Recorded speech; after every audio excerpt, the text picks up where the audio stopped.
Hello guys, how are you today? In this video, I will tell you about language, dialect, and varieties. But before that, let me introduce myself before. My name is Susan Maupra, my student number is 18107, and I'm from B class 6 semesters. Okay, first is the introduction. Most speakers can give a name to whatever it is they speak. On occasions, some of these names may appear to be straying to those who take a scientific interest in language, but we should remember that human naming practice often have a large unscientific component to them. Language is many things. It can be a system of communications, a medium for thought, vehicle for literary expressions, a matter for political controversy, a catalyst for nation building. There are the definitions of language, dialect, and varieties. Edward defined dialect as a variety of a language that differs from others along three dimensions: vocabulary, grammar, and pronunciation or accents, because they are forms of the same language. Hudson defines a variety of language as a set of linguistic items with similar distributions, a definition that allows us to say that all of the following are varieties: Canadian English, London English, the English of football, commentaries, and so on. Haugen has pointed out that language and dialect are ambiguous terms.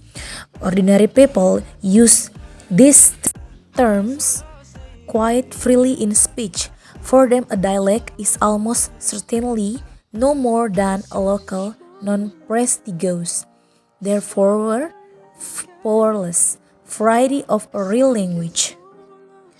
There are two kinds of dialect. They can be regional dialects and social dialects. Regional dialect is geographically based. It means that a dialect that differs because of geographical area. The difference can be in terms of pronunciations, choice of words, and syntax. Dialect geography is a term used to describe a theme map the distribution of various linguistic features so as to show their geographical provenance. For example, in seeking to determine features of dialect of English and to show their distributions, dialect geographers try to find two questions such as the following. Beside, social dialect is a sociolect or social dialect is a variety of language register associated with a social group such as a socioeconomic class, an ethnic group, or presently termed ethnolect, an age group.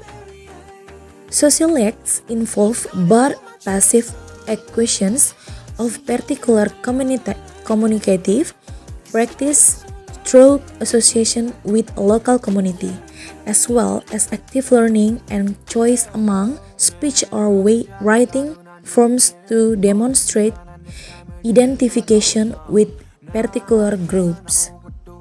Next is styles and registers. The function of styles. These sociolinguistic traditions of investigating style as an aspect of symbolic speech variations differs from that of anthropological linguistics or ethnography of communications, which primarily focus on ways of speaking, including styles and registers, as expressing particular social functions, events, or relationships. Thus, it also includes careful linguistic descriptions. Register is another complicating factor in any study of language varieties. Registers are sets of language items associated with distinct occupational or social groups. Surgeons, airlines pilots, bank managers, sales clerks, jazz fans, and pimps employ different registers. So, the conclusions is variety is a language that has some sound, words, and grammatical features. Linguistics commonly use language variety as a cover terms for any of the overlapping subcategories of language, including dialect, idiolect, register, and social dialect. Dialect refers to a variety of language that can signal the speaker's regional or social background. Okay, guys, I think that is enough from me. Thank you so much for watching my video and stay healthy, everyone. Goodbye.